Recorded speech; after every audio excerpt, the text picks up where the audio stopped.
Affinity, c'est un logiciel super puissant de graphisme qui permet de faire du montage photo, qui permet de faire de la retouche photo, du traitement de RAW, du dessin numérique, de la création graphique, du dessin vectoriel et encore de la mise en page.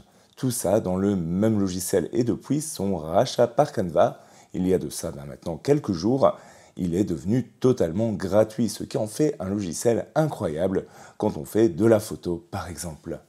Et du coup, dans ce tuto, je te propose d'en découvrir toutes les bases. Avant ça, moi, si tu ne me connais pas, c'est Bertrand et sur ma chaîne Offroad, on vit la photo à 200%. Et si ça te parle, n'hésite pas à t'abonner pour soutenir le projet. Juste avant de commencer, un petit conseil, c'est de reproduire en même temps que moi les manipulations sur ton ordinateur. Et pour ça, je mets à ta disposition toutes les photos, qui sont d'ailleurs des photos que j'ai prises personnellement, dans un lien dans la description de la vidéo.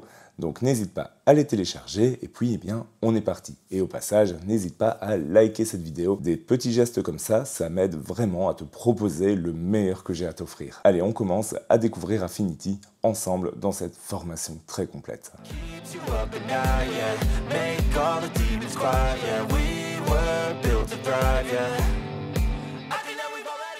La première chose à faire est donc de se rendre sur Affinity, donc pour ça on tape simplement Affinity sur Google, ou également tu peux regarder le lien dans la description de la vidéo, et on se rend sur le site d'Affinity. On clique ensuite sur le bouton Obtenir Affinity. Ici on clique ensuite sur S'inscrire et télécharger. On se connecte ensuite tout simplement.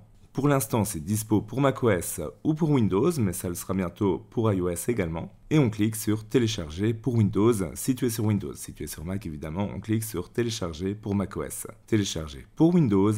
Et ici, on prend la version x64 pour la plupart des processeurs. On attend que le téléchargement se termine. Et quand le téléchargement de l'installateur est terminé, simplement on clique sur le fichier pour le lancer. Pas de souci, c'est fiable, on clique sur Installer. Quand c'est fait, Affinity se lance et on doit juste se connecter avec son compte Canva. Au premier lancement du logiciel, on devrait avoir une interface un peu différente ici, avec juste simplement la possibilité de cliquer sur Suivant pour accepter les rapports de confidentialité, etc.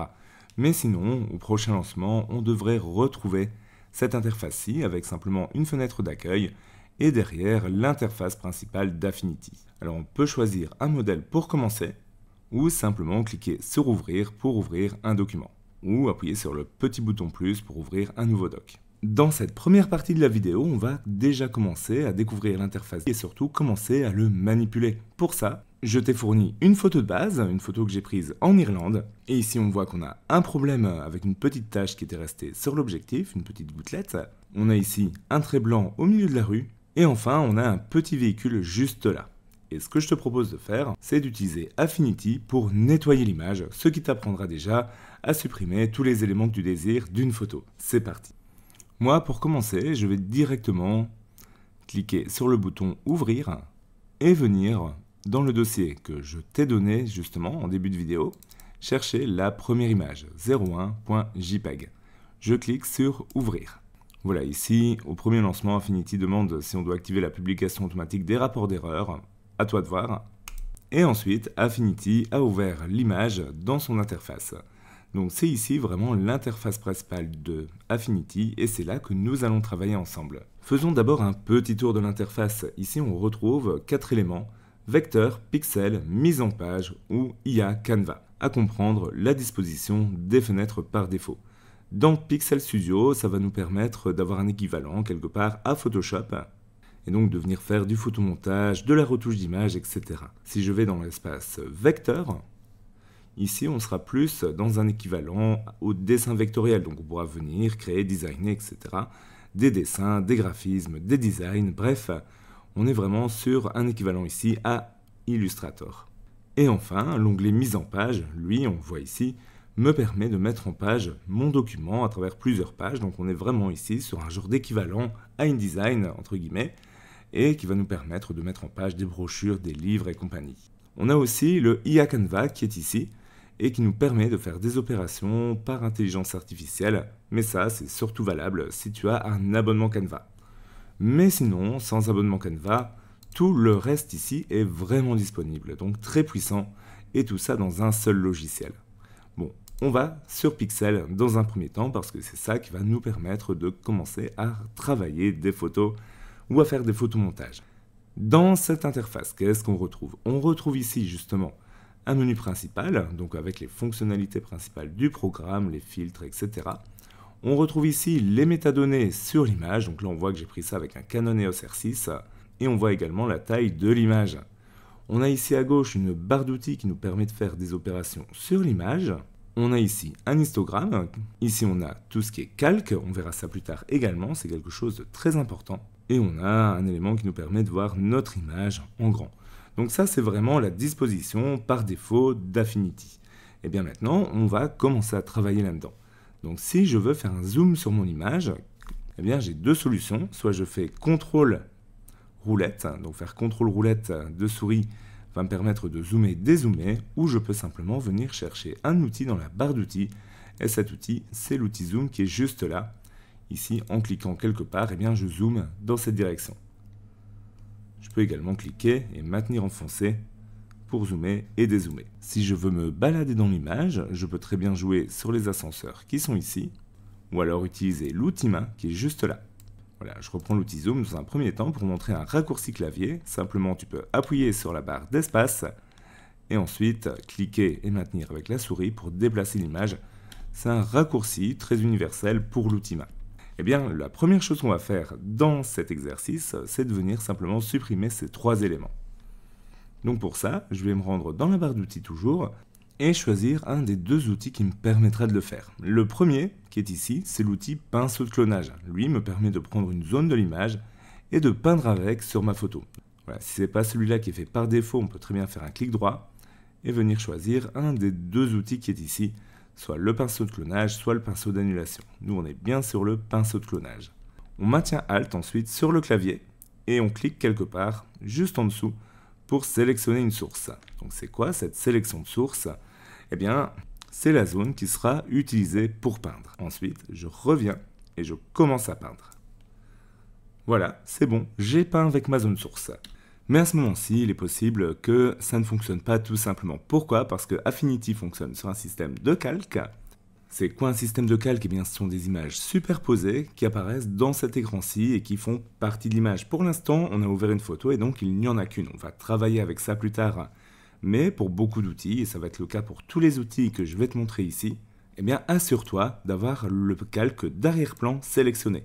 C'est ce qui correspond à ta photo de base. Et ici, maintenant, si je clique Alt juste là et que je teste l'outil, eh bien, on voit que ça fonctionne. Donc, simplement, ce que je veux te faire comprendre à cette étape-ci de la vidéo, si jamais un outil qu'on teste ici ne fonctionne pas, assure-toi que tu aies bien le calque de sélectionner. Tu verras, dans la deuxième partie de la vidéo, on va commencer à travailler avec plusieurs calques. Mais d'ici là, juste garde ça en tête. À noter que tu voudras peut-être régler la taille du pinceau. Pour ça, il y a dans la barre d'outils juste présente ici toutes les options nécessaires pour le faire. Et particulièrement, deux options sont importantes. La première, c'est la taille du pinceau que tu peux gérer juste ici.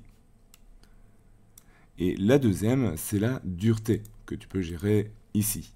Et la dureté, c'est quoi? Eh bien, simplement, je vais te montrer avec un pinceau dur, comme ici. C'est un pinceau avec des contours très nets. Un pinceau qui a aucune dureté, c'est un pinceau avec des contours très diffus. Ça, ce sont vraiment les deux paramètres importants. On voit que ça marche très bien. Si je viens sélectionner par exemple ici, on le voit, une bande de circulation, je pourrais très bien venir à côté, créer une deuxième bande de circuit. Bon, là j'ai pris un petit peu de trucs avec, mais c'est vraiment pour la démo. J'annule avec CTRL-Z. Bien, ça fonctionne. On va maintenant s'occuper de la tâche tout en haut. On pourrait utiliser la même façon avec le pinceau de clonage, mais il y a d'autres outils. Et si je viens cliquer juste en dessous du pinceau de clonage, je retrouve ces outils-ci. Pinceau d'InPainting, pinceau correcteur, outil suppression des défauts. Eh bien, ces outils-là, ils ont à peu près la même utilité, supprimer un élément de l'image avec des variations. Le pinceau d'InPainting va me permettre de venir peindre directement sur un élément et laisser, comme on le voit ici, Affinity faire le travail. Et si je descends, par exemple ici, eh bien, je vois aussi que j'ai la voiture avec justement la petite remorque. Eh bien, c'est pareil, toujours avec l'outil d'InPainting, Je viens cliquer et passer simplement au-dessus. Affinity fait encore une fois le travail. Mais on voit que là, par exemple, eh bien, il m'a carrément supprimé la route avec, ce que je ne voulais pas. Donc pour ça, j'annule, et ici on a plusieurs solutions. La première, c'est de venir avec un pinceau plus petit, comme ici par exemple, et de venir vraiment essayer de faire en sorte qu'il n'y ait que la voiture de sélectionner. Mais encore une fois, ça n'a pas trop bien marché, donc ça montre un peu les limites de l'outil. CTRL Z pour annuler. Du coup, je vais refaire un clic droit, et je vais choisir outil pinceau correcteur. Celui-là, c'est un peu un mélange des deux. Il va me permettre de choisir une zone source. Donc là, je vais prendre un plus petit pinceau, comme ici par exemple 30 pixels, et choisir par exemple le bout de route qui est ici en zone source. Pour ça, on maintient Alt, Option si on est sur Mac, et on clique. D'ailleurs, les raccourcis s'affichent ici, comme ça on le sait. Et ensuite, une fois que cette zone source est sélectionnée, on revient au-dessus de la voiture pour peindre tranquillement. Bon, là j'avoue, j'aurais pu prendre un petit peu plus le temps de mieux faire, mais c'est pas grave, c'est vraiment pour faire une belle démo des outils. Donc on l'a compris, hein, et si on veut maintenant se dire, bah voilà, par exemple, j'ai envie de supprimer par exemple ce petit marquage jaune qui est ici, bien on sait qu'on peut simplement venir avec l'outil Painting. On vient, on sélectionne le marquage jaune, hop, le marquage disparaît. Comme on le voit, parfois il ne fait pas le calcul exactement comme on veut, il faut soit s'y reprendre différemment, soit utiliser d'autres outils, c'est vraiment ce qu'on a vu ensemble. Ok, c'est parfait, là on a bien travaillé sur l'image, et donc maintenant, eh bien, on est content, il nous suffit de l'exporter à présent pour pouvoir, pourquoi pas, la partager sur Insta, etc. Et donc maintenant, je vais aller dans Fichier, je vais choisir Exporter et choisir Exporter. Ça me permet de venir exporter mon image. Je vais choisir le pré-réglage JPEG qui est ici et je peux prendre JPEG qualité élevée par exemple. Donc là, il nous a fait tous les presets. On peut franchement laisser par défaut. On peut le laisser à demander l'emplacement et on clique sur Exporter. Ici, il nous demande où il souhaite exporter. Donc je vais dire par exemple sur le bureau. Je clique sur Enregistrer et c'est bon. Affinity nous a exporté notre image. On a à présent l'image qui est disponible dans sa version retouchée. Et donc ça, c'est parfait parce que ce premier exemple nous a fait bien découvrir l'interface d'Affinity et nous a permis déjà de faire des retouches utiles sur une image. On passe à la suite. Dans cet exemple, on va s'intéresser aux bases du photomontage. On va reprendre une photo que j'ai prise ici récemment dans la campagne et on va utiliser cette photo de Polaroid. Alors celle-ci par contre, elle n'est pas de moi, j'ai été la reprendre sur un site libre de droit. Et on va venir assembler tout ça pour avoir ce résultat. Et donc ce résultat, qu'est-ce qu'on va retrouver? On va retrouver le Polaroid qu'on sera venir intégrer ici. On aura supprimé le centre du Polaroid pour pouvoir laisser afficher la photo que j'ai prise. On aura aussi le reste de la photo sur lequel on a appliqué un effet de flou. Et on aura enfin du texte qu'on sera venu ajouter sur notre image. Donc une partie qui sera ici très complète, mais qui aura le mérite de bien t'initier au photomontage.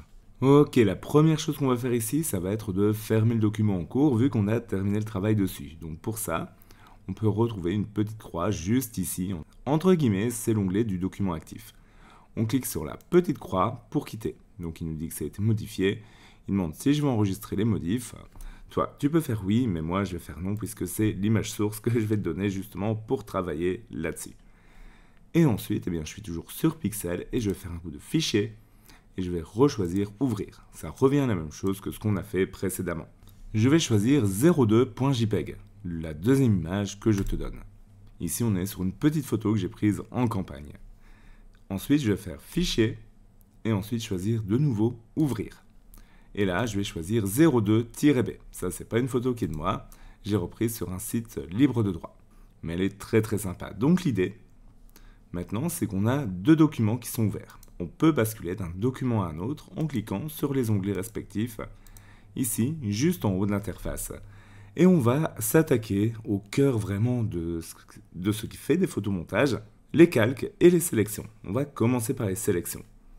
En gros, le principe d'une sélection, ça va être de reprendre une partie d'image, ici le Polaroid et la main, Et cette sélection, eh bien, on pourra la copier ou l'utiliser pour limiter certains effets. On va voir tout ça ensemble. Une fois qu'on aura ça, on va prendre et le mettre dans l'image. C'est parti. Les outils de sélection se trouvent tout en haut de la barre d'outils. On retrouve la sélection d'objets qui permet de sélectionner quelque chose directement, le pinceau de sélection qui permet de peindre pour sélectionner, la sélection par dispersion, une sorte de baguette magique, ou alors des outils de sélection comme un carré, un cercle, ou même une sélection à main levée. Ici, pour le coup, on va choisir l'outil sélection d'objets. Là, il nous dit que pour l'utiliser, il requiert l'installation du modèle segmentation. Et il nous dit que gérer les modèles installés sous paramètres. Eh bien, on va aller dans paramètres, édition, paramètres.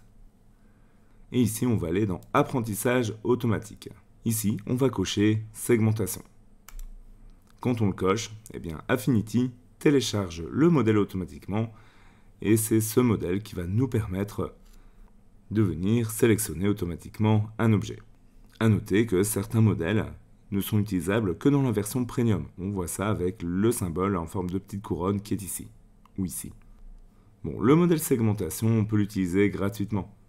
Quand c'est bon, on clique sur fermer. Maintenant que le modèle est installé, ce qu'on va faire, c'est qu'on va s'assurer de bien être sur cette image évidemment, mais surtout sur le calque d'arrière-plan de sélectionner. Quand c'est fait, on va prendre notre outil justement de sélection d'objets. On voit ici qu'il y a une petite horloge qui nous dit qu'il analyse l'image, donc on le laisse faire tout simplement. Quand c'est fait, on va pouvoir venir au-dessus d'un élément et il va venir nous assurer la partie qu'il souhaite sélectionner. Nous, on veut sélectionner la main plus cette partie-ci, le Polaroid. Et donc, qu'est-ce qu'on va faire? On va d'abord cliquer sur la main. Là, on voit qu'il nous le sélectionne, donc il nous met des petits pointillés comme ça tout autour. Ça veut dire qu'il a sélectionné la zone. Une zone sélectionnée, pour te montrer, je ne vais pas pouvoir, par exemple, faire des retouches en dehors. Donc ici, par exemple, si je prends un pinceau, on voit que si je viens peindre ici en dehors, ça ne marche pas. Mais si je viens peindre dessus, par exemple, eh bien, ça contient justement l'effet que j'ajoute ou l'outil que j'utilise. Bon, là, je fais CTRL Z, c'était pour te montrer. On va reprendre la sélection d'objets. Et ce qu'on veut faire, c'est ajouter justement le Polaroid qui est ici. Là, le problème, c'est que si je passe au-dessus de la zone, actuellement, bien, il va essayer de me sélectionner l'ensemble de l'image, ou presque. Et donc, c'est pas ce que je veux. Mais ce que je veux, c'est ajouter ce que je vais sélectionner à ma sélection d'origine. Pour ça, on se rend dans la barre d'outils qui est ici, et on voit qu'on a plusieurs modes de sélection. Le mode par défaut, qui est ici tout à gauche, c'est le mode nouveau. Autrement dit, la sélection qu'on va faire va remplacer la sélection actuelle. Nous, ce qu'on veut faire, c'est ajouter bien sûr à la sélection.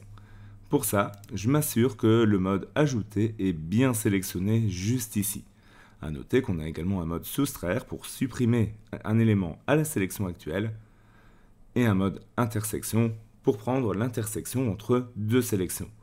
Nous, on va bien sûr ajouter et on va venir cliquer et maintenir un trait ici pour entourer le Polaroid. Là, on voit que ça l'a assez bien ajouté, mais qu'il manque toujours cette petite zone-ci. Pas de souci, on clique, on maintient, on encadre la zone qui manque, et on voit que là, par contre, ça ne fonctionne pas et que l'intelligence artificielle reste quand même avec des limites. Bon, pour le coup, qu'est-ce qu'on peut faire? Eh bien, pour le coup, on peut mixer différents outils de sélection. Par exemple, l'outil qui est ici, sélection rectangulaire, me permet d'ajouter un élément à la sélection. De façon rectangulaire, donc vraiment un carré qu'on ajoute à l'image. Eh bien, c'est parfait, là on va pouvoir faire des petits carrés par exemple pour sélectionner ce qui manque. Là aussi, on vérifie qu'on est bien sur le mode ajouter pour rajouter à la sélection. Je viens un petit peu ici en dessous de la zone qui manque et je viens tracer mon carré. Alors on voit pas trop bien le carré, donc soyez quand même prudent pour ne pas sélectionner un élément qu'il ne faudrait pas. Mais on clique, on maintient et c'est bon, c'est ajouté à la sélection.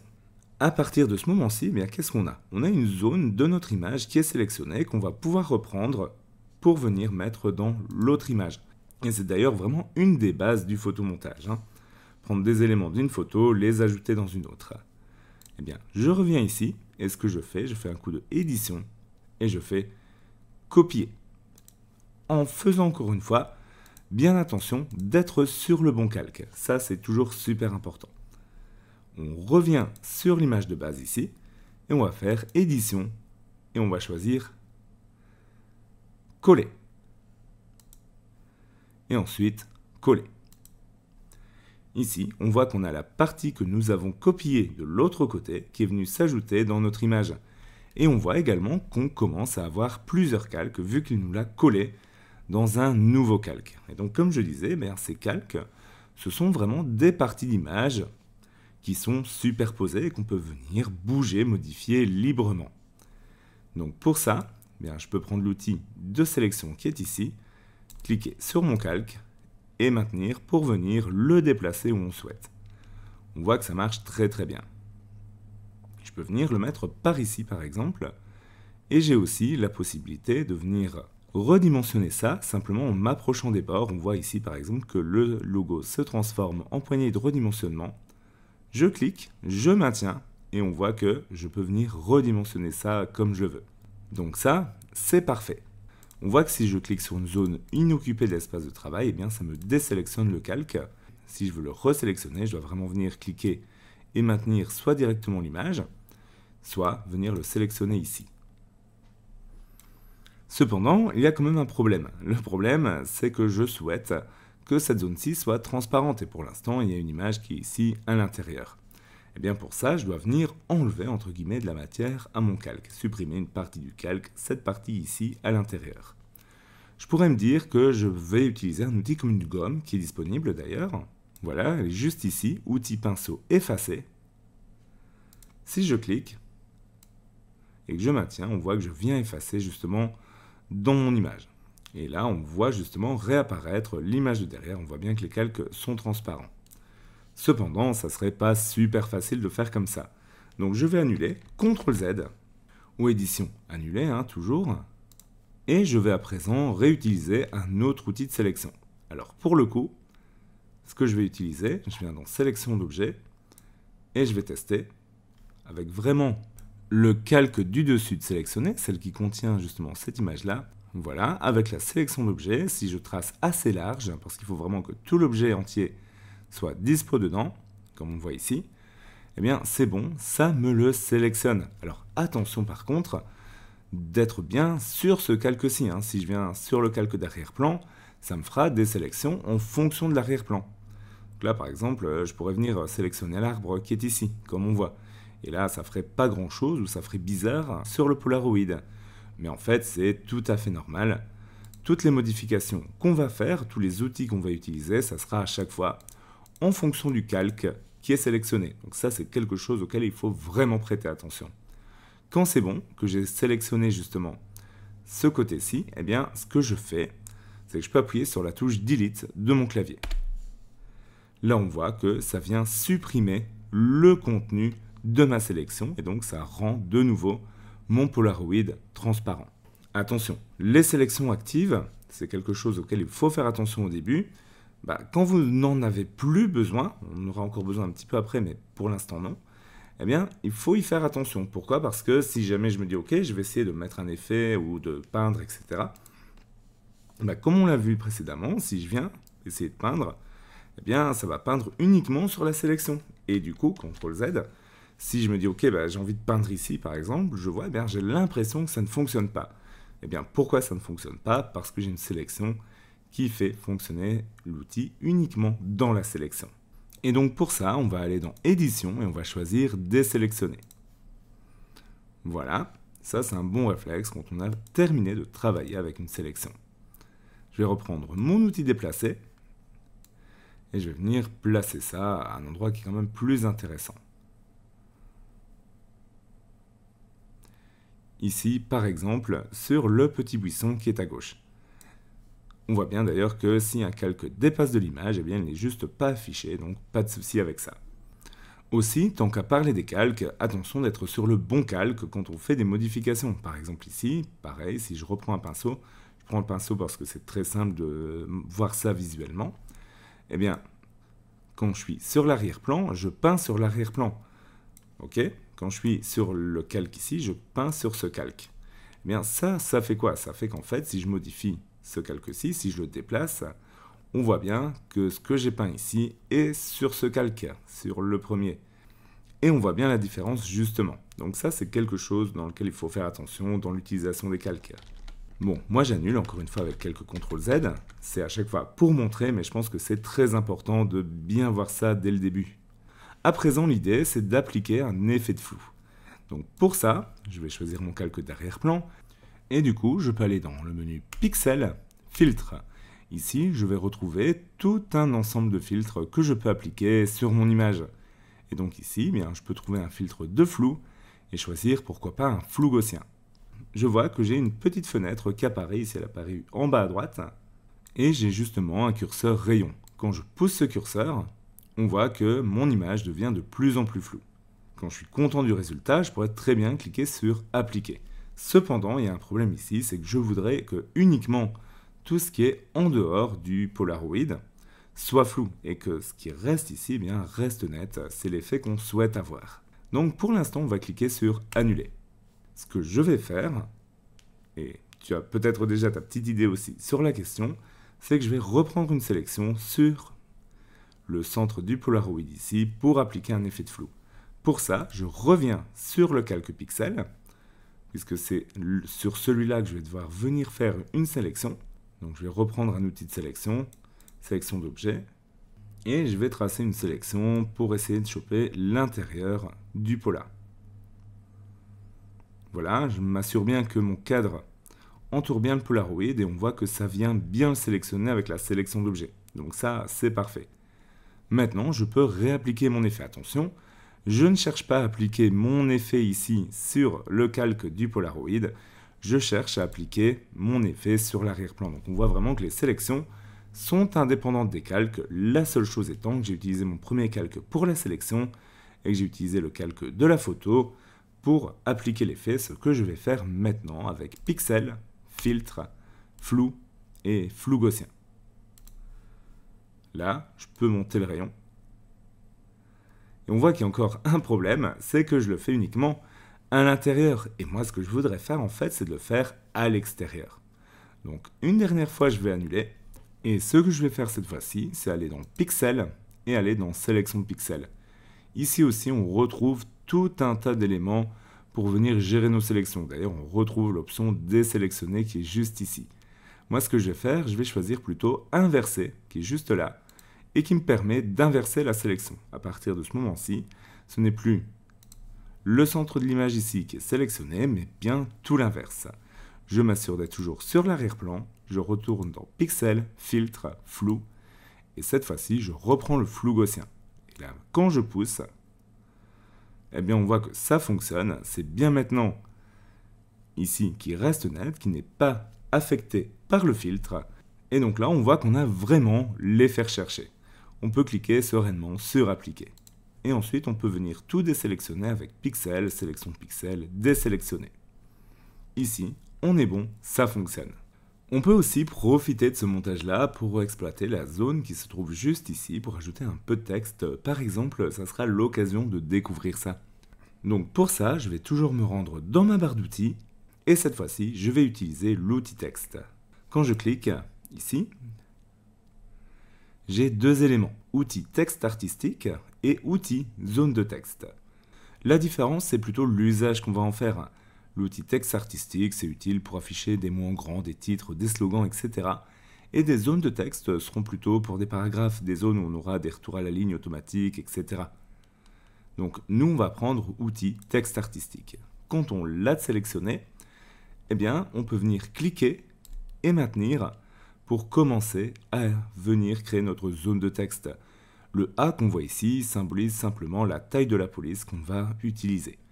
Donc moi, je vais prendre une taille à peu près comme celle-ci et je vais venir marquer Off-Road, par exemple. Voilà le nom de ma chaîne. Et ensuite, eh bien, on voit que si je m'approche du cadre qui est ici, mon outil se transforme en déplacement. Je peux cliquer maintenir pour le déplacer. On voit, et c'est l'utilité du texte artistique, que je peux venir sur les poignées de redimensionnement, cliquer et maintenir pour rendre le texte plus ou moins grand. J'ai aussi pas mal d'options relatives au texte ici en haut, mais pour ça, je dois d'abord venir sélectionner le texte en double-cliquant dessus. Je peux venir changer par exemple la taille de la police.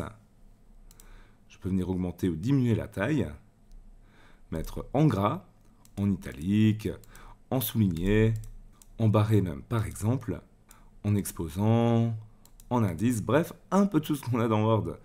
Ici, sur la couleur de la police, je peux venir changer la couleur. Bon, moi pour le coup, le noir là, ça me suffit. Et j'ai encore bien d'autres options. D'ailleurs, je peux appuyer ici sur le petit A qui est ici pour ouvrir une palette caractères. Voilà, ça ouvre une petite fenêtre flottante juste ici. Donc je peux quitter et réafficher. Et sur cette fenêtre, on voit que j'ai encore bien plus d'options, notamment pour changer le crénage, l'interlettrage, etc. J'ai aussi pareil, ici, sur le bouton paragraphe, pour des options plutôt relatives au paragraphe. Bon, je ne vais pas toutes les expliquer pour ce tuto-ci. Dis-moi dans les commentaires si tu veux plus d'infos, pourquoi pas faire une deuxième vidéo, mais au moins tu sais où se trouvent les options principales. Bon, là pour le coup, c'est pas mal. Et du coup, le off-road, je vais venir le positionner quelque part ici. Je peux rajouter un deuxième texte artistique pour le slogan en cliquant ici. Et pour venir marquer, par exemple, la chaîne photo.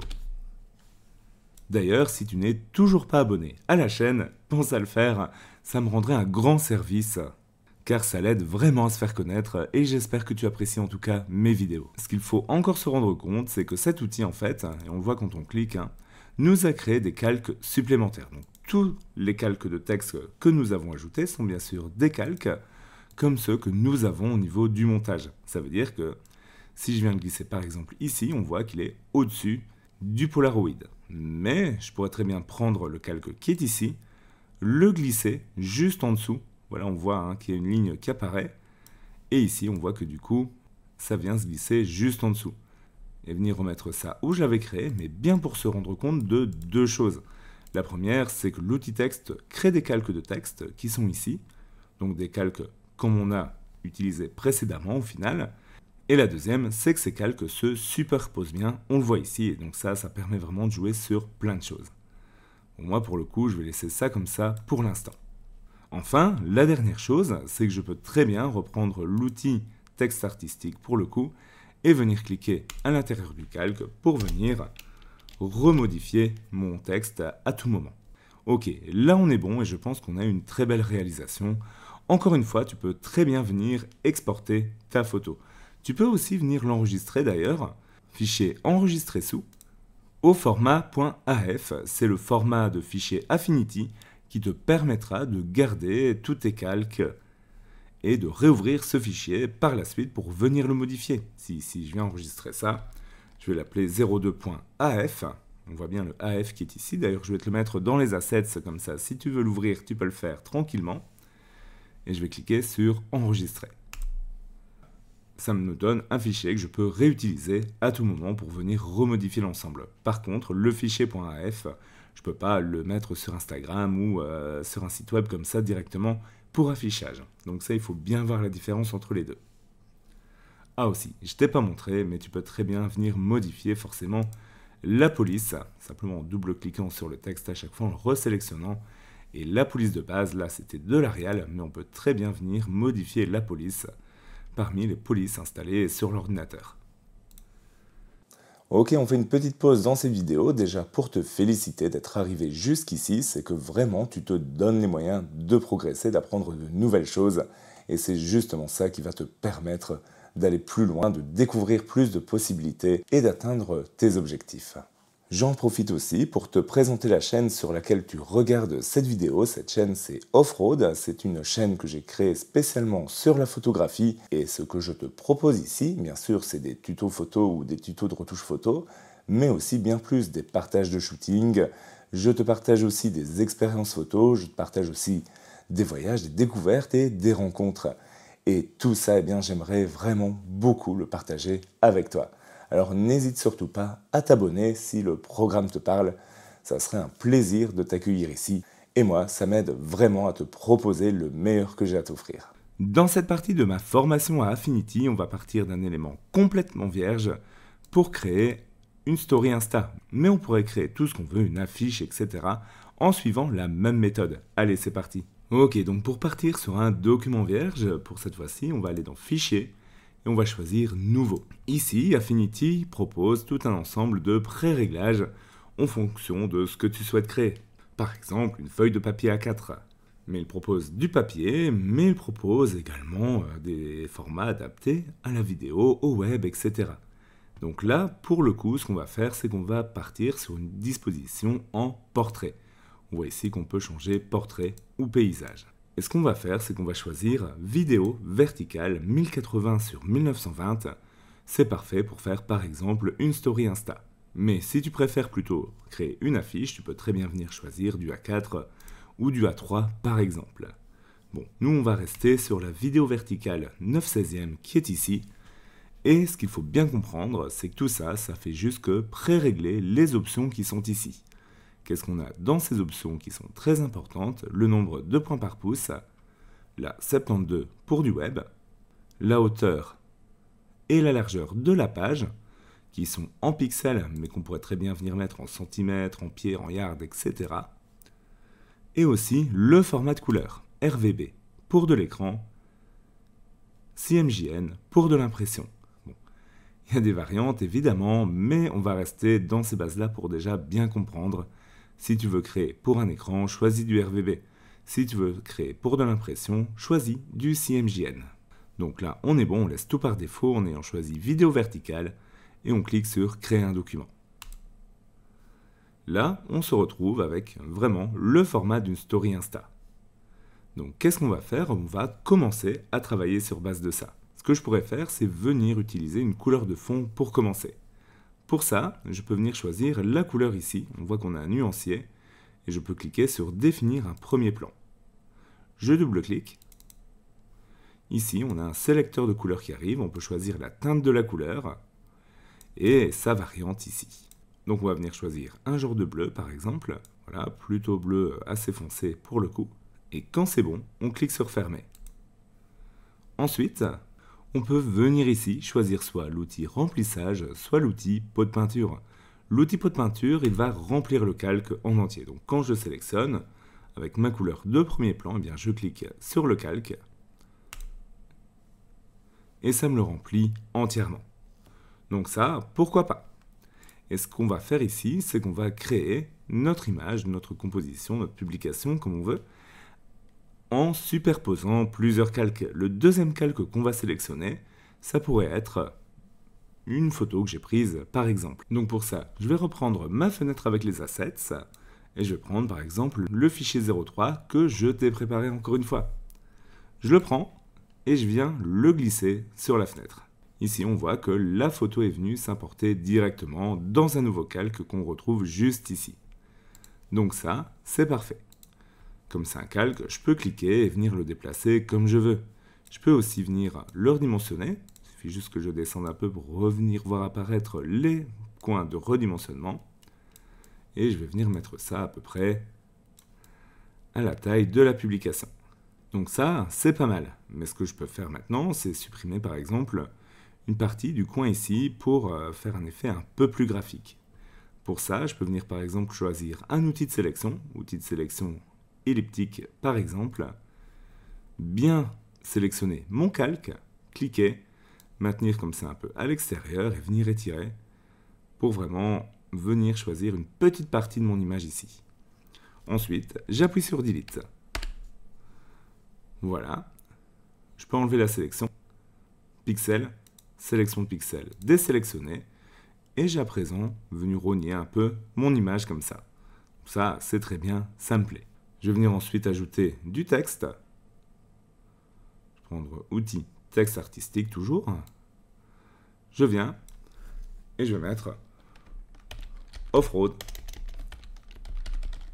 Encore une fois. Là, il est un peu trop grand, donc je redimensionne en prenant la petite poignée qui est ici. Je vais changer un peu la couleur, donc je double-clique ici et je viens choisir dans couleur de texte. Je vais venir sélectionner quelque chose d'un peu orangé. Voilà, je peux venir sélectionner ici directement et sinon je peux toujours venir ici apporter voilà, des petites précisions. Hop, et là on est bien.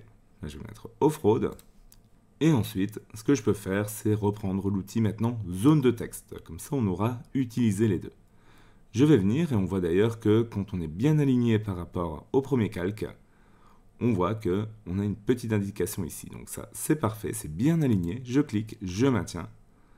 Voilà ici. Et je viens commencer à écrire en prenant une taille quand même de police un peu plus importante. Pourquoi pas du 48 ou du 64 pixels.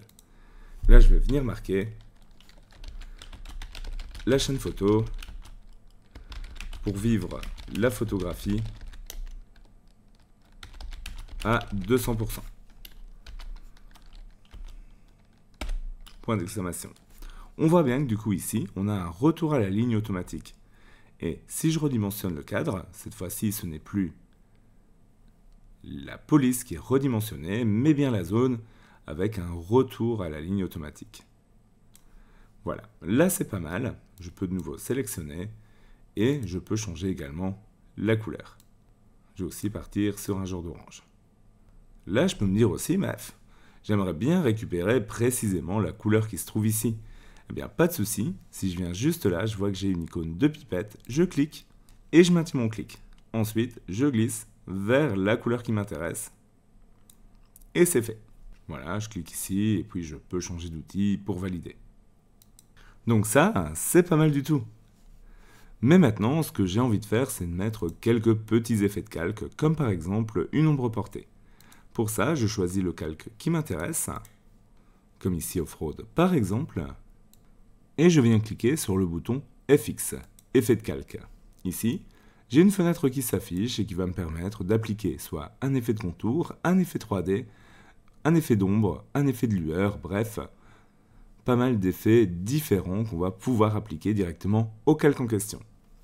Donc là, par exemple, je pourrais prendre un effet de lueur externe. Pour ça, je clique sur la case à cocher et je vais bien cliquer ici pour avoir les options de la lueur externe. Ensuite, j'augmente le rayon. On voit bien l'effet que ça vient ajouter sur mon calque. Je peux choisir bien sûr l'intensité et je peux choisir aussi bien sûr la couleur. Voilà, je viens choisir quelque chose de sympa. Et ça fonctionne. Là, je clique sur Fermer. Si je veux rééditer ça, je n'ai qu'à resélectionner mon calque et à cliquer sur FX pour refaire venir l'écran. Bon, maintenant, je peux faire pareil pour le calque ici, avec la petite photo que j'ai importée. Là, pareil, je vais cliquer sur FX. Et ce que je retrouve à présent, eh bien, c'est la possibilité de remettre d'autres effets. Et là, pour le coup, je vais juste venir sélectionner une ombre externe, autrement dit une ombre portée. Quand je clique, je l'active, je vais augmenter avec le rayon pour la rendre visible. On voit que ça m'ajoute une ombre sur la photo. Donc ça, c'est parfait et je peux venir en gérer le rayon, la couleur, l'intensité, le décalage, bref, créer l'ombre que je souhaite. Là, pour moi, ça me va, je clique sur Fermer. Donc ça, c'est parfait, ça fonctionne bien. Ce que je peux aussi ajouter, c'est un petit texte supplémentaire. Donc je vais revenir avec l'outil zone de texte, texte artistique. Et je vais juste venir rajouter mon Instagram, @offroad.photo. Voilà. D'ailleurs, si tu as Instagram, n'hésite surtout pas à venir me suivre sur mon compte Insta. Et d'ailleurs, quand le TikTok, le site web, etc. seront bien créés, ils seront aussi dans la description de la vidéo, donc n'hésite pas à y faire un petit tour et à me suivre sur mes différents réseaux. J'espère vraiment t'y retrouver. Et à vous, je suis quand même assez doué pour placer du subliminal dans mes vidéos. Bon, je vais sélectionner ça, double-cliquer et changer la couleur pour venir mettre du blanc. Ok, là on est bien. D'ailleurs, si tu postes quelque chose suite à mes tutos ou à mes vidéos, n'hésite surtout pas à me taguer, ça ferait vraiment plaisir de venir voir ça. Ici, on est bon, et comme d'habitude, on n'a plus qu'à exporter. Fichier, exporter, exporter. Là, on va venir choisir JPEG, qualité élevée, et exporter pour finaliser ça.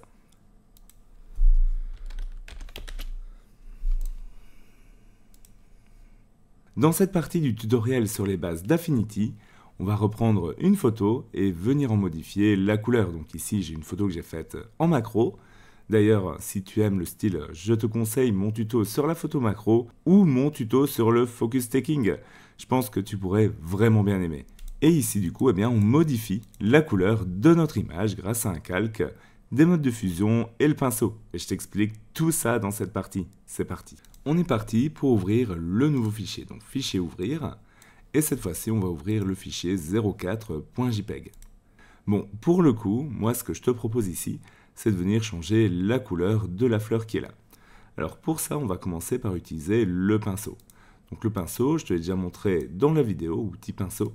Ce pinceau va permettre de venir simplement dessiner sur l'image. Donc, on clique, on maintient, on peint, tout simplement. Bon, CTRL Z, ici, l'idée, ça va être de le faire dans un calque bien à part.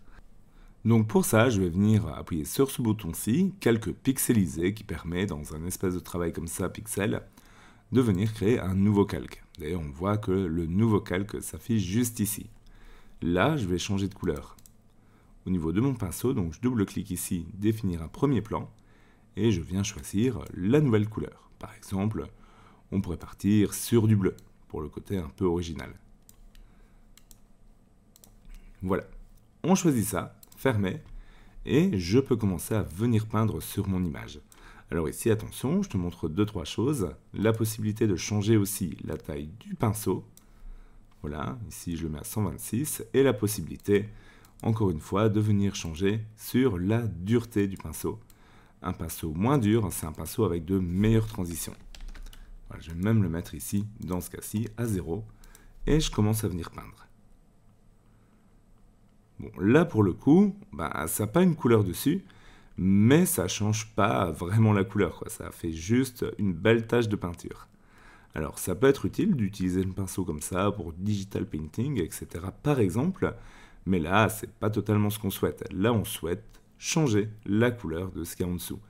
Eh bien, si on choisit ce calque, le calque de couleur qui est ici, je vois que j'ai normal qui est affiché juste là. Quand je clique, je vois des modes de fusion. Ça veut dire que le mode de fusion, c'est la façon avec laquelle le calque va venir, entre guillemets, se fondre avec les calques du dessous. Par défaut, c'est normal. Les images s'affichent juste l'une au-dessus de l'autre, mais on peut changer ça.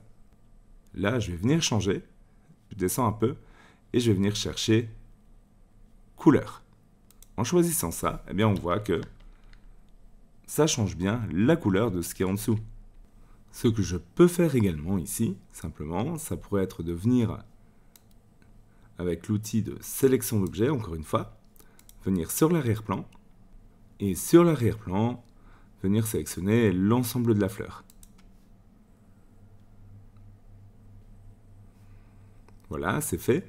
Et ici, du coup, venir sur mon calque de couleur, et ici, je prends un pinceau, je prends un gros pinceau, comme ça je fais un peu à travers tout, et je viens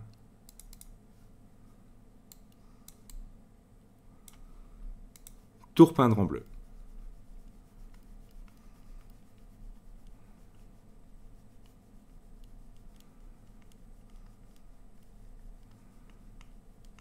J'aurais aussi pu le faire avec le pot de remplissage. Hop, et là, c'est pas mal. Et si je veux faire un peu l'inverse maintenant, ça veut dire bien enlever le bleu qui est ici au centre. Je peux très bien venir prendre la gomme, outil pinceau effacé.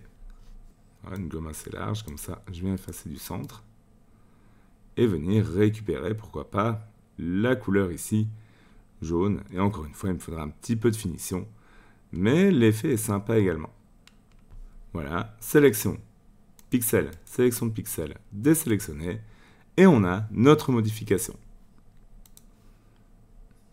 Dans cette partie du tuto, je vais prendre une partie d'une photo que j'ai prise de nuit à tourner pour venir l'insérer sur une autre photo que j'ai prise de nuit à tourner comme celle-ci. L'idée ici, c'est qu'on va utiliser quelque chose de très puissant, qui est le masque de calque, et qui garde un côté éditable dans ce que je garde ou ce que j'enlève justement de mon montage. Comme on le voit ici, je peux très bien refaire apparaître ou refaire disparaître très facilement une zone de la photo, et c'est quelque chose qui est très puissant et très utilisé dans le monde pro. Et pour ça, je vais venir d'abord ouvrir la première, donc la 05A. Et maintenant, fichier, ouvrir, et cette fois-ci, je vais prendre la 05B. Là, l'idée, je pourrais très bien partir sur une sélection, comme d'habitude, mais j'ai envie de te montrer quelque chose d'encore plus puissant, qui est juste ici et qui est le masque de calque. D'abord, ce que je vais faire, je vais sélectionner l'ensemble de mon calque ici. Donc pour ça, je peux très bien faire Pixel, sélection de pixels, tout sélectionner. Donc là, j'ai sélectionné l'ensemble du calque. Je m'assure d'être bien dessus et je vais faire CTRL-C pour copier le calque. Je reviens ici et je fais un CTRL-V. Ou édition, copier-coller, ça marche aussi. Donc, j'ai le calque du dessous et au-dessus, ce calque-ci. Comment je fais maintenant pour venir fusionner les deux?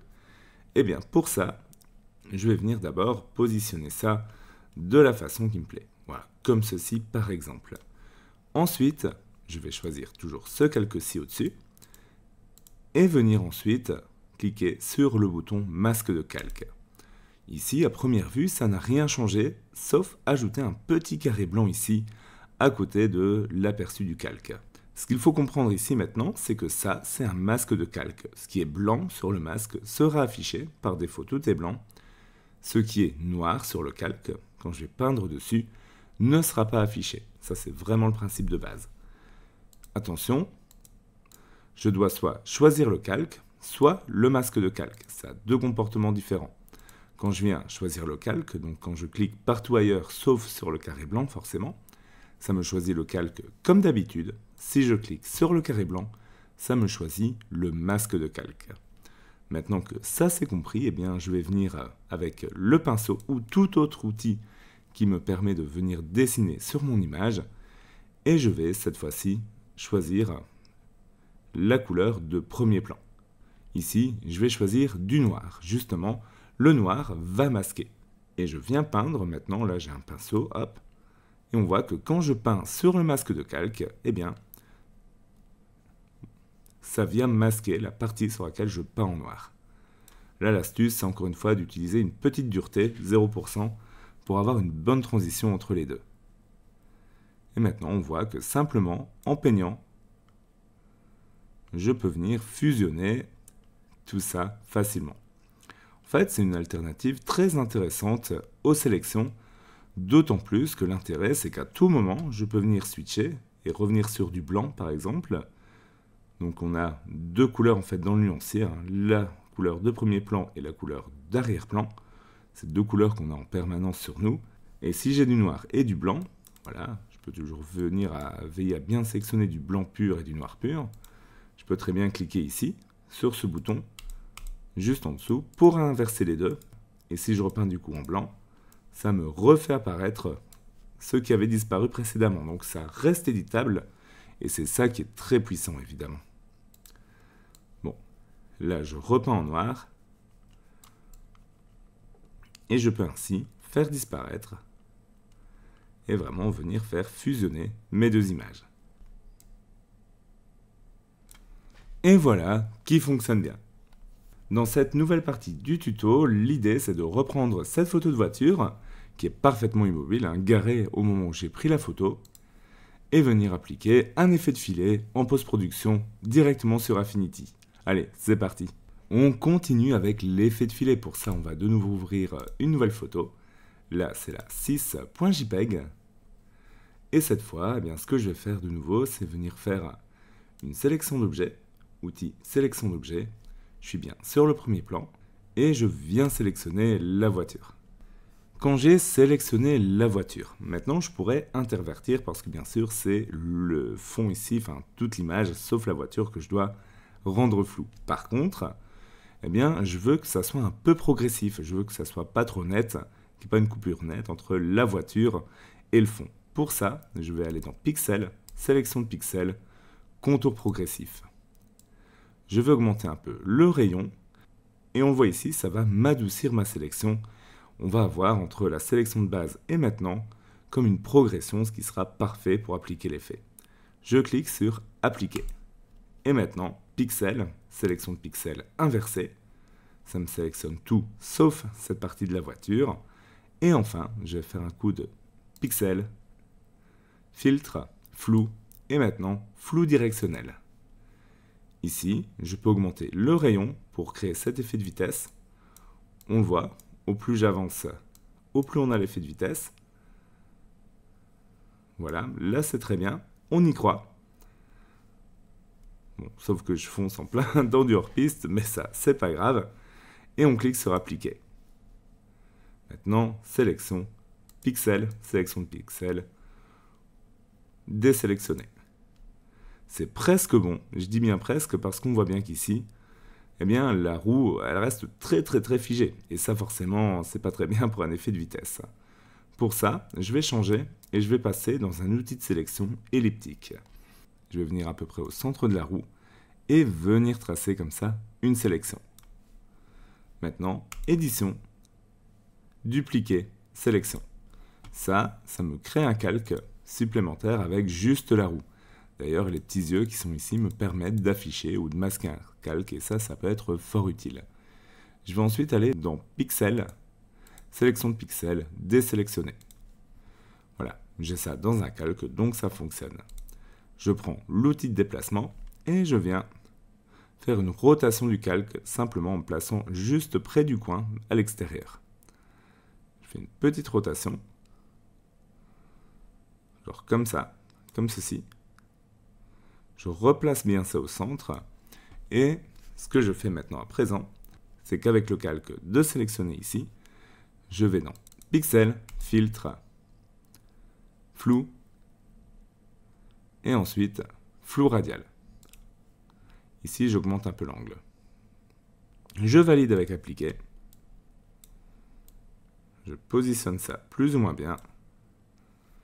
Je peux aussi jouer sur l'opacité, donc en sélectionnant le calque, opacité, je diminue un peu pour rendre l'effet un peu plus réaliste. Voilà, ça c'est parfait. Je peux faire la même chose de l'autre côté de la roue, donc je resélectionne l'arrière-plan, je reprends l'outil de sélection elliptique, je viens, sélectionne ellipse, édition, dupliquer sélection. On a ce calque-ci, qui est aussi une copie de la roue. Et maintenant, pareil, pixel, filtre, flou, radial. On valide. On enlève la sélection. Donc pixel, sélection de pixels. Et ensuite désélectionner. Et on fait une petite rotation pour rendre ça encore plus réaliste. Affinity peut également être utilisé pour traiter des fichiers RAW, ça veut dire des fichiers bruts de l'appareil photo, et si tu fais de la photo, tu sais très certainement ce que c'est. Si pas, ne t'inquiète pas, j'ai un fichier à disposition qui te permettra de faire l'exercice, et j'ai également mon tuto sur les bases de la photo, dispo juste ici, et ça permettra justement de faire des retouches très puissantes en photographie, directement dans Affinity. Et donc cette fois-ci, ce qu'on va faire, c'est qu'on va partir sur Fichier, Ouvrir, et on va ouvrir le fichier 07.cr3. Donc CR3, c'est l'extension des fichiers RAW des appareils photo Canon. On a plusieurs types de fichiers RAW, dépendant de la marque de l'appareil photo, du NEF pour Nikon par exemple, mais l'idée reste la même. Donc là, je vais prendre le 07.cr3, c'est un RAW que je t'offre pour tester, et ici on clique sur Ouvrir. Ici, on voit que l'interface change un peu, et qu'on a pas mal de réglages qui viennent ici sur la droite. Et aussi quelques outils qui viennent ici à gauche. Si je change et que je reviens sur ce que j'ai fait précédemment, on voit que l'interface revient par défaut. Là, on est vraiment sur une fenêtre dédiée au développement de fichiers RAW. Ici sur la droite, je vais retrouver du coup beaucoup de réglages qui vont me permettre de venir développer ma photo. À savoir l'exposition pour rendre la photo plus ou moins claire. C'est vraiment un des réglages les plus importants. Accentuer, qui est ici, qui va me permettre de jouer sur le contraste. Donc le contraste, c'est la différence entre les tons clairs de l'image et les tons sombres. Au plus je pousse sur la droite, au plus les tons sombres seront sombres par rapport aux tons clairs. Et si je pousse sur la gauche, au plus les tons sombres seront clairs. Et on voit vraiment ici, par exemple, une image très plate. La clarté, c'est entre guillemets les micro-contrastes. On peut le voir par exemple dans les arbres, etc. quand je vais le monter. Bien sûr, ne pas abuser des réglages à chaque fois. Les bons réglages se trouvent à chaque fois dans la nuance. La saturation, eh bien, c'est entre guillemets le peps de mes couleurs. Quand je pousse à fond, on le voit bien. Au niveau de la différence, les verts deviennent pétants. Si je pousse la saturation au minimum, il n'y a plus aucun peps, ça devient un noir et blanc. La vibrance, c'est le peps des couleurs, mais des couleurs les moins représentées entre guillemets dans l'image. Donc on peut voir ici une toute petite nuance de bleu dans la barrière. Si je monte, on voit qu'elle est plus prononcée. On a ensuite d'autres réglages, comme la balance des blancs. Donc pour l'activer, eh bien, il faut que je modifie un peu, ça l'active, ou que je coche ou décoche pour l'activer d'ailleurs. Et la balance des blancs, eh bien, c'est vers quelle teinte va, entre guillemets, pointer les blancs. Donc plus vers la droite va faire pointer plus vers le orange, plus vers la gauche va faire pointer plus vers une teinte bleutée. L'idée, c'est pas de donner une colorisation, on va dire, artistique directement à la photo via la balance des blancs, mais plutôt de trouver un point où les blancs sont affichés de façon assez réaliste. On a pareil pour la teinte, pour aller plus vers le vert ou plus vers le magenta. Encore une fois, l'idée c'est de trouver vraiment le bon équilibre. Ton foncé, ton clair est très utile parce qu'il va me permettre de récupérer de la matière dans les tons très clairs ou très foncés. Par exemple, pour ton clair, si je viens le descendre vers la gauche, on voit que je récupère quelque part de la matière ici, dans le ciel. J'ai ici un ciel plus texturé. A l'inverse, si je monte ton foncé, on va récupérer de la matière dans les zones d'ombre. Ou au contraire, on peut rendre le foncé encore plus foncé. Ça, c'est les réglages intéressants dans l'onglet basique. Mais on n'a pas que l'onglet basique, on a l'onglet objectif qui va me permettre d'appliquer des corrections d'objectifs. Pour la distorsion par exemple, Affinity dispose de pas mal de profils déjà préenregistrés, donc il y a de fortes chances que ton objectif y soit déjà et le soit déjà détecté, donc que ça soit activé par défaut. Si je désactive, on voit la différence sur la correction de la distorsion, etc. Je peux venir dans l'onglet Détails pour affiner les détails, ça veut dire augmenter un peu la netteté de façon générale de mon image, ou utiliser la réduction de bruit. La réduction de bruit, le bruit c'est ce qui arrive sur la photo en faible luminosité quand on pousse les ISO sur l'appareil. Donc là, il faudra souvent jouer sur luminance, etc. Là pour le coup, la photo n'est pas vraiment bruitée, donc ça ne sert pas à grand chose. Mais ça peut être utile si tu vois que tu as plein de petits points, plein de petites taches de couleur un peu partout sur ton image. Dans l'onglet ton, je peux venir gérer les courbes. Donc si ça te parle les courbes, eh bien c'est ici que tu peux venir les gérer. Si ça ne te parle pas, sache que, en gros, l'idée c'est d'avoir ici une courbe qui représente toutes les zones de ton image.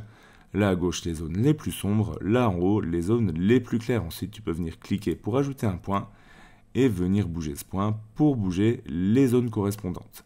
Ce qu'on voit souvent, c'est une courbe en S où on vient mettre un point central. On vient abaisser un petit peu cette petite partie de la courbe pour rendre les foncés un peu plus foncés et augmenter un peu cette partie de la courbe pour rendre les clairs un peu plus clairs. C'est une façon de faire, mais encore une fois, on ne va pas généraliser, c'est pas applicable à toutes les photos. C'est souvent par là qu'on commence, mais il y a plein de façons de faire différentes. On peut venir par exemple rajouter un petit point ici pour rendre les noirs un peu plus fades, par exemple. Voilà, comme ceci. Ça donne un petit côté vintage à la photo. Au contraire, si on veut rendre les tons clairs un peu plus pétants, on peut venir gérer comme ça, comme on le souhaite.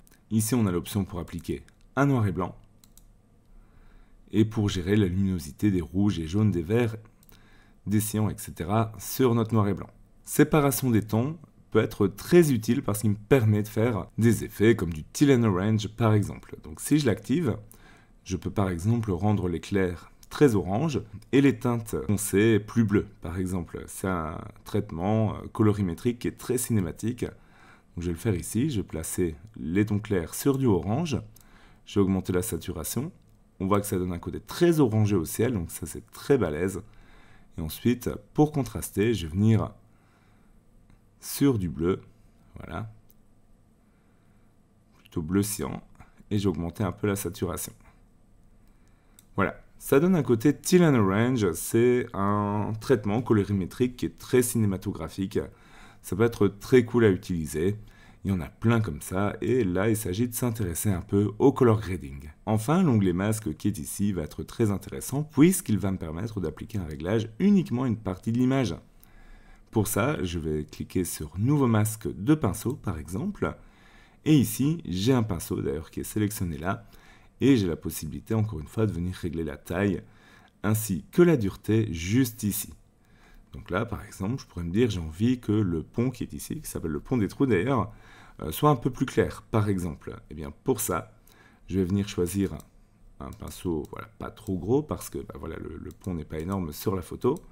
Je vais choisir une dureté très faible pour avoir une belle transition. Et je vais commencer à venir peindre sur mon image.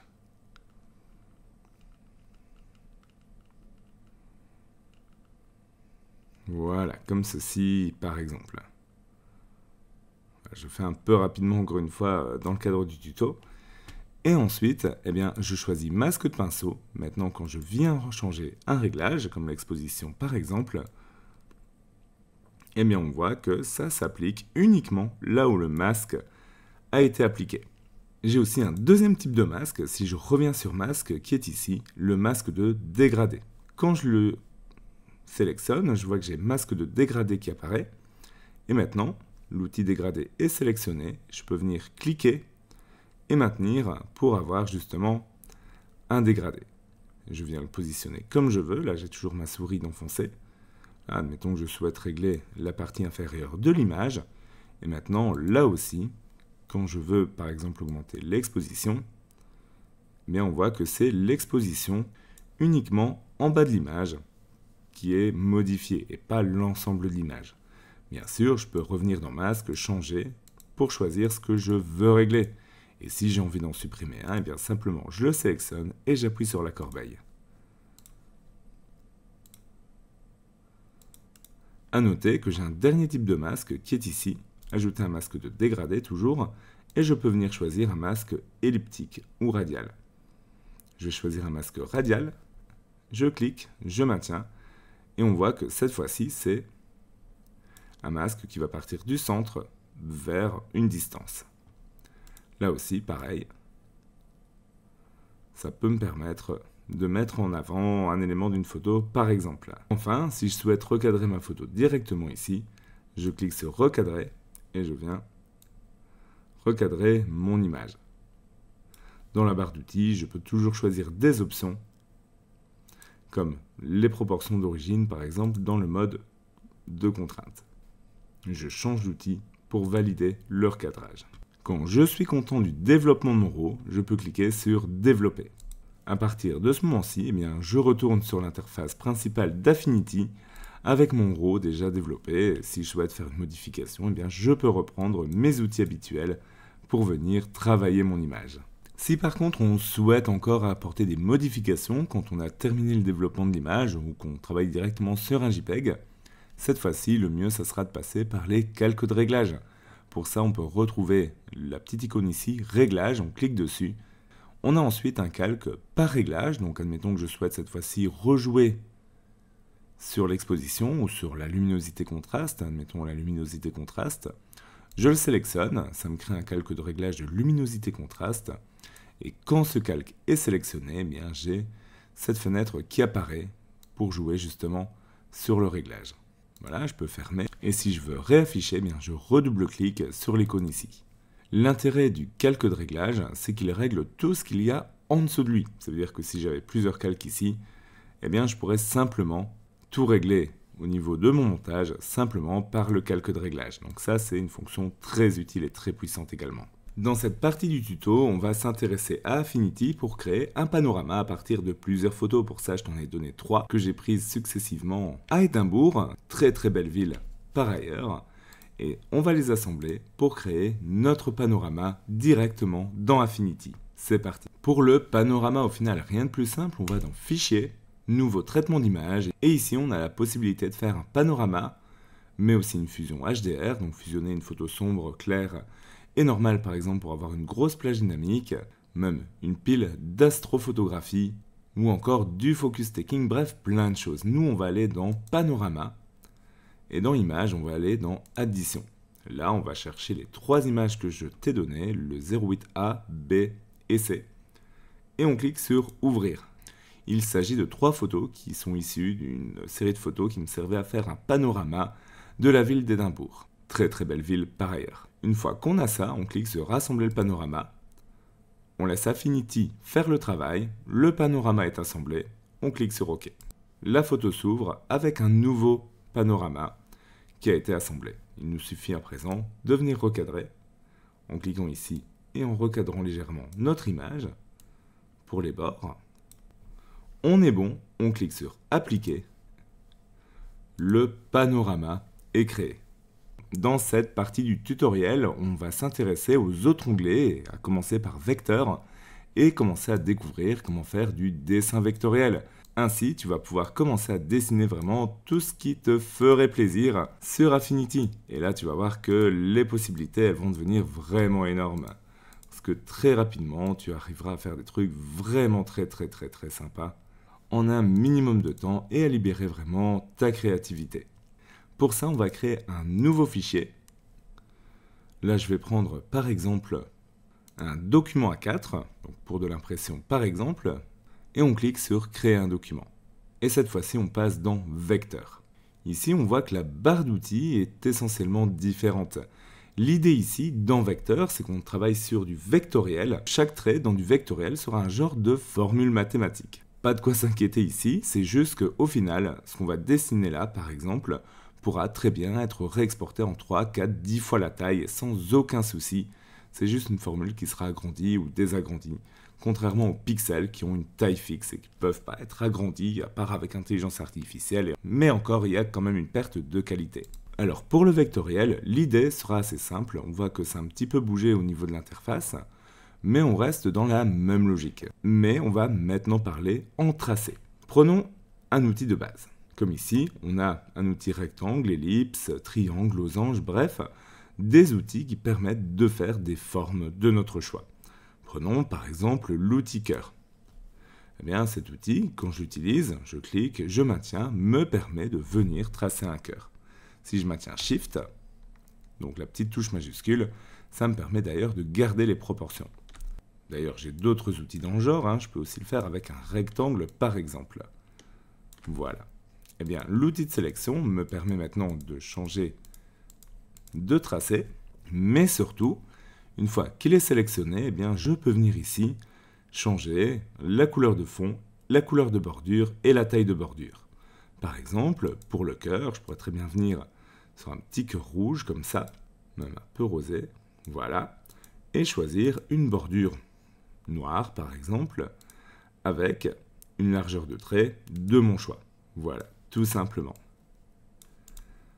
On s'apparente vraiment ici presque à du dessin, du graphisme. C'est quelque chose qui est très bien justement pour le dessin, faire des logos, ou même ajouter, pourquoi pas, des côtés créatifs sur la photo, et, entre guillemets, mixer les deux, c'est possible aussi. Là, pareil, pour le carré, je peux venir très bien changer les couleurs, le contour, la taille du contour, bref, tout ce que je souhaite. Et surtout, l'outil que je veux te faire découvrir ici, c'est un outil incroyable qui te permet de tout faire en vérité. C'est l'outil Plume qui peut faire un peu peur au début, mais qui est tellement puissant. Donc, quand je le sélectionne, je vais cliquer à un endroit, puis à un autre, et comme on le voit, qu'est-ce que ça me fait? Ça me crée des lignes, tout simplement, entre les points. C'est ce qu'on appelle un tracé. Si je viens sur le dernier point, ça vient fermer le tracé. Maintenant que le tracé est fermé, je peux changer la couleur de fond, je peux également changer la bordure, tout simplement. Et maintenant, tu vas me dire, ok, mais ça reste des tracés relativement droits. Est-ce qu'il n'y a pas moyen de faire des courbes, etc. Eh bien si. Et le tout, ça va être de penser ça en demi-courbe. Je t'explique. Je clique une fois, on voit que ça me crée un point, et ce que je vais faire, je vais monter en haut comme ça ici. Je clique, mais je maintiens mon clic cette fois-ci, et je bouge ma souris. On voit que ça vient me tirer comme ça des poignées qui me gèrent mon arrondi. Donc voilà, si je le fais un peu ici comme ça, je lâche, ça me fait le début d'un arrondi. Si je viens replacer un point plus loin à présent, comme ici, eh bien on voit que ça me crée la fin de mon arrondi exactement dans la même mouvance, quelque part. Eh bien, je peux continuer comme ça, en cliquant et en maintenant, je lâche, et je clique une fois après. Je clique, je maintiens, et je clique une fois après, je clique, je maintiens, et je clique ici pour terminer mon tracé. Eh bien, qu'est-ce que ça me crée? Tout ça, ça me crée un petit fantôme, un peu à la Pac-Man. Par exemple ici, on n'a pas assez de corps par rapport à la fin de la forme. Je dois maintenant venir modifier en fait ce point-ci. Et pour ça, j'ai une deuxième flèche qui est ici, l'outil nœud. Quand je sélectionne cette flèche-ci, je peux venir cliquer et maintenir pour bouger un de ces points-ci. Et là, on voit que je peux vraiment venir adapter mon tracé. Je peux aussi venir cliquer sur un point et en modifier les poignées tout simplement. Et donc ça me laisse beaucoup de liberté. Et quand vous avez compris ça, eh bien vous pouvez dessiner à peu près tout ce que vous souhaitez. Là, par exemple, je vais reprendre maintenant la plume. Je vais tracer un petit œil, donc une ligne droite ici. Là, je vais faire un genre de courbe. Et là, je vais terminer la courbe en revenant cliquer sur le point de départ. Et on voit que ça me crée un petit œil. Il me suffit maintenant de mettre ça en blanc. Et par exemple, d'enlever le contour en cliquant et en mettant le contour à 0. Ici, on voit que ça me crée un petit œil comme ça. L'intérêt, vraiment, c'est que je peux venir aussi maintenant le copier-coller. Donc, CTRL-C, CTRL-V.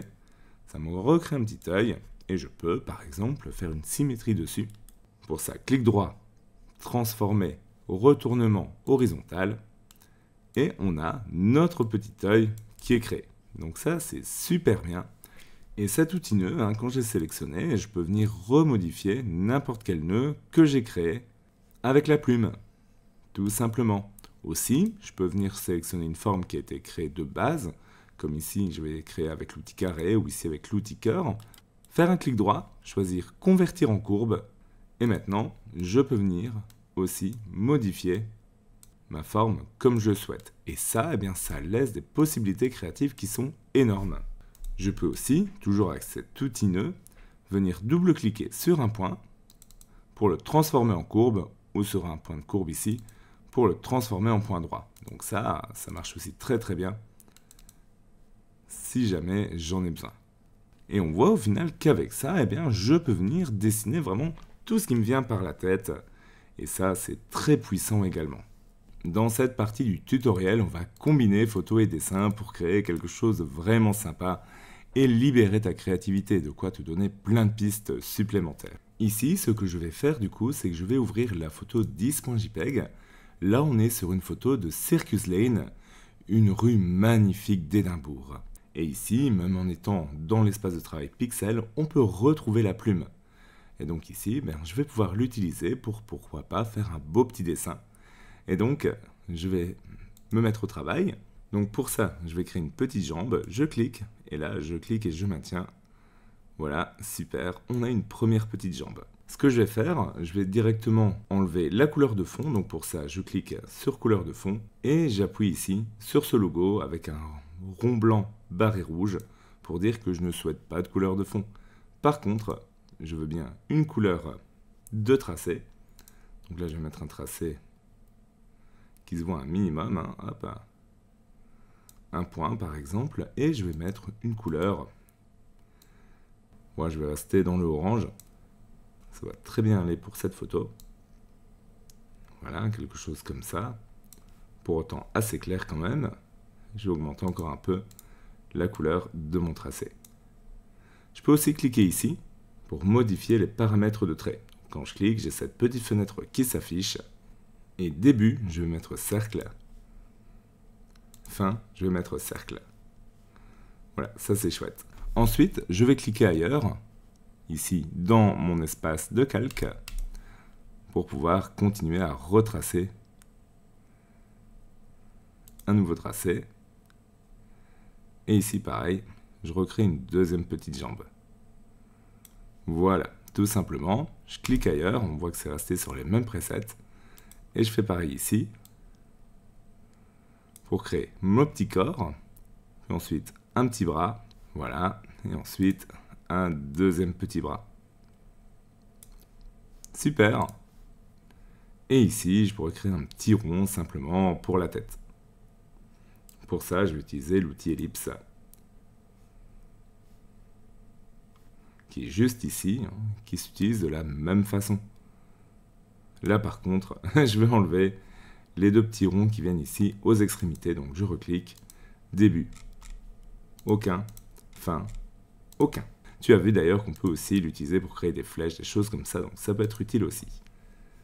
Voilà, c'est bon, j'ai mon petit bonhomme.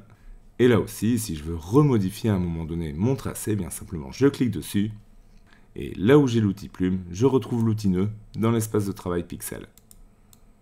Donc, si je veux le remodifier en mettant ça ailleurs, par exemple comme ici, ou ici pour créer un peu de perspective, c'est nickel. Là aussi, par exemple, je peux revenir et jouer sur le tracé. Et par exemple, pour le début, je peux mettre aucun pour que ça donne un peu mieux.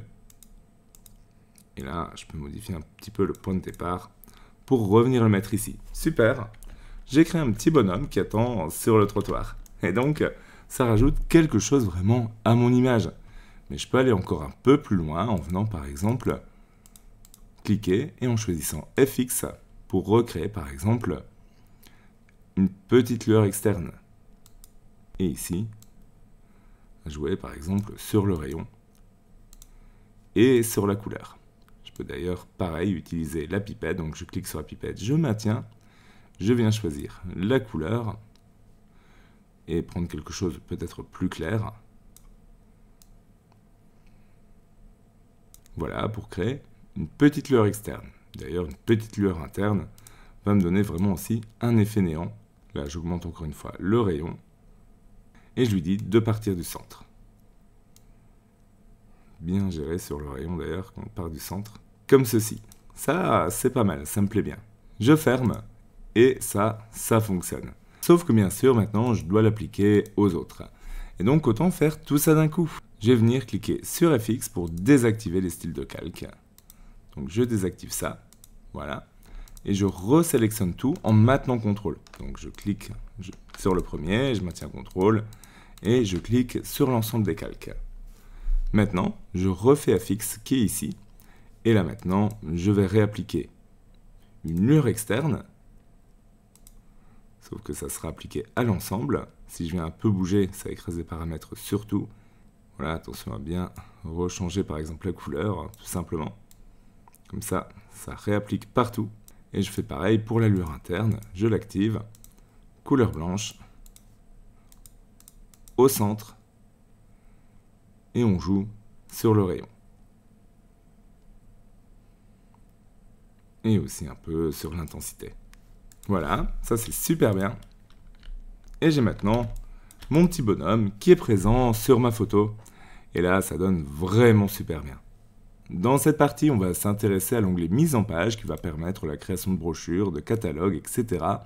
Et donc, pourquoi pas, d'un portfolio. Donc voici ce qu'on va faire ici, avec bien sûr l'utilisation de numéro de page, avec l'utilisation d'un modèle qui va permettre d'avoir des fonds différents, des éléments graphiques sur tout le document. Par exemple, un petit exemple simple, mais qui montrera bien la puissance d'Affinity pour de la mise en page. Ça me permet vraiment de créer des documents multipages très facilement. Pour ça, j'ai fait un coup de fichier nouveau, encore une fois, et je vais partir, pourquoi pas, sur une brochure A4, faire un petit portfolio. Et ici, ce que je vais faire, je vais choisir l'option multipage. Je veux des pages qui soient horizontalement, où la première page se trouvera à droite sur mon écran, et je veux 4 pages, allez, disons, pour vraiment tester un peu. Et là, je clique sur « Créer un document ». Par défaut, il passe directement dans l'onglet « Mise en page ». Comment se présente cet onglet « Mise en page » ? Eh bien, ça reste Affinity, donc on reste avec la barre d'outils ici, les options des outils ici, les choix des espaces de travail ici, des options, notamment les calques ici à droite, mais surtout ce qu'on trouve, c'est dans « Page », la possibilité d'avoir des documents multipages. Sont d'ailleurs présents. Si je défile au niveau de l'ascenseur ici, eh bien on voit qu'on a vraiment nos documents qui sont présents ici.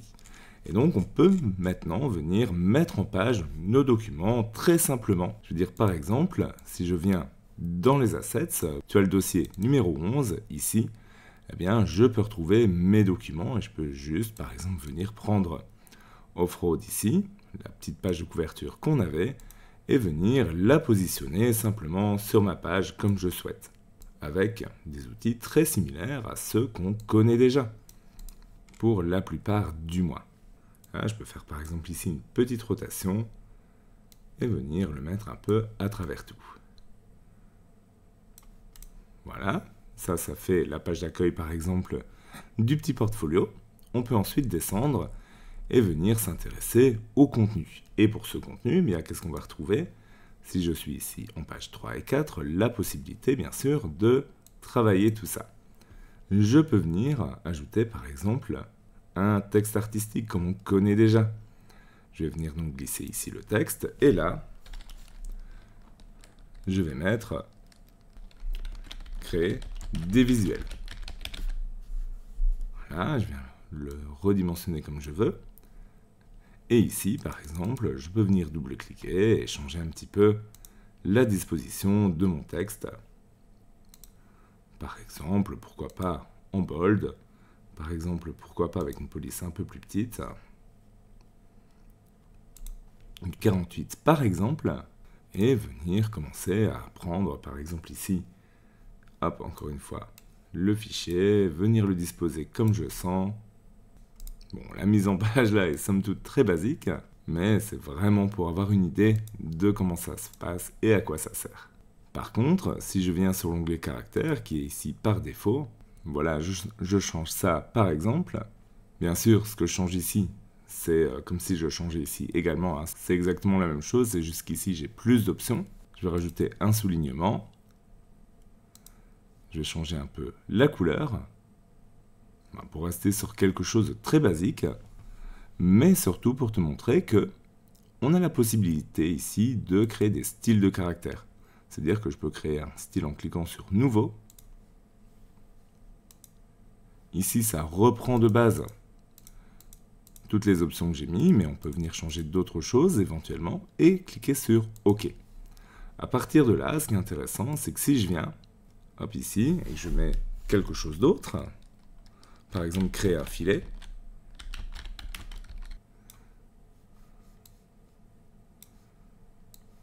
un effet de filet, pardon. Hop. Et là, ce que je peux faire simplement en cliquant, on voit que la taille elle est plus grande que celle que j'ai ici. Et bien ici, si je reviens là, et dans caractère, je peux maintenant cliquer où on n'a aucun style, et venir choisir le style que j'ai créé tout à l'heure. Je ne vais pas donner de nom, j'aurais pu, mais on voit l'intérêt. L'intérêt aussi, avec ces styles de caractères, c'est que je peux venir les modifier. Ça veut dire que maintenant, si je viens ici, je me dis, bon, là, ça fait un petit peu Word, tout ça, c'est pas super fou. Bien, je peux me dire, ok, je vais passer sur une autre police.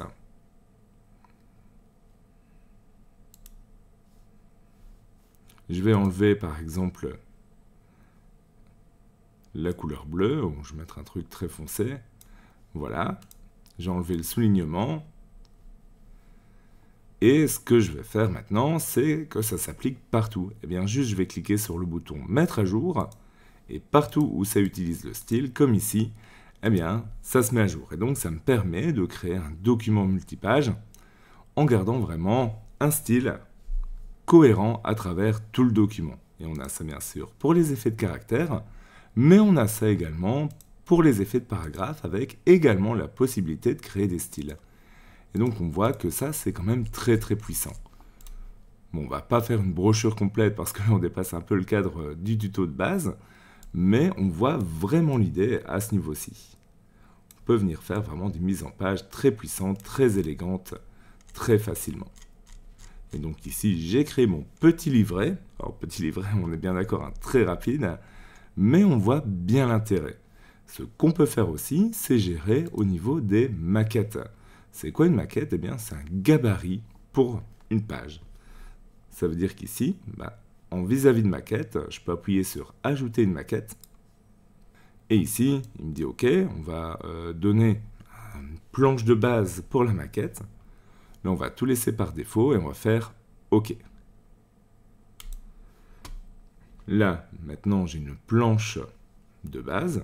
Et si je veux insérer quelque chose qui ira partout, par exemple le numéro de page, eh bien, il me suffit de venir créer un petit texte, par exemple. Ça, je vais le faire de suite. Voilà, j'ai un petit texte ici. Et ensuite, je peux aller dans le menu texte, insérer, champ, et ici, je peux insérer, par exemple, le numéro de page. Bon, là, ça me met un caractère qui représente au final le numéro de page. Je peux le mettre un petit peu en forme, par exemple changer la police, voilà, je vais faire ça très rapidement. Je peux ensuite venir et copier ce texte, donc CTRL-C, CTRL-V. Je viens le mettre ici à droite. Je viens changer son alignement, par exemple, pour qu'il soit aligné sur la droite. Donc ça se situe ici, hein, aligné à gauche par défaut, je lui dis d'aligner à droite. Et maintenant, je peux double-cliquer déjà ici pour revenir sur mes pages et appliquer cette maquette à mes pages. Je fais un clic droit et je choisis « Appliquer maquette ». Je choisis d'appliquer la maquette de type A, celle qui a été créée juste ici, et je choisis « OK ». Là, on voit que ça a inséré du coup mes numéros de page, et si j'applique cette maquette à d'autres pages, eh bien ça fera la même chose. Bien sûr, je pourrais aussi créer des visuels ici. Par exemple, prendre une plume.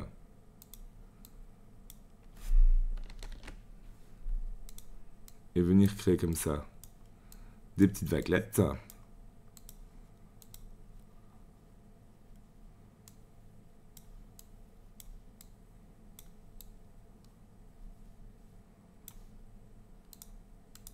Voilà, par exemple, petite baguelette que je vais mettre